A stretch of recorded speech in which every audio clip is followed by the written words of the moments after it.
మొట్టమొదటిసారిగా ప్రభుత్వాన్ని ఏర్పాటు చేసింది జనవరి 9వ తారీఖున. అదే రోజు ఇక్కడ మీటింగ్ పెట్టుకున్నాం.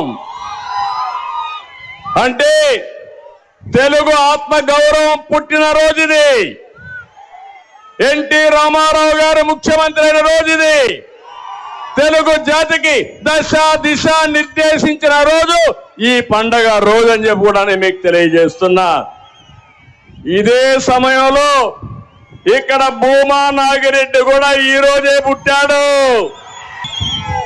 అలాంటి మంచి నాయకుడిని ఈరోజు నేను ఇక్కడికి వచ్చి ఘాటు గొళ్ళెళ్ళి ఆయనకు నివాళులు అర్పించి వచ్చానంటే ఇది నా అదృష్టంగా నేను భావిస్తున్నా. ఈరోజు నేను ఒకటే మిమ్మల్ని అందరినీ కోరుతున్నా, 5 సంవత్సరాల వైఎస్ఆర్ కాంగ్రెస్ పార్టీ పాలన పేదవాళ్ల పాలిట శాపంగా మారింది.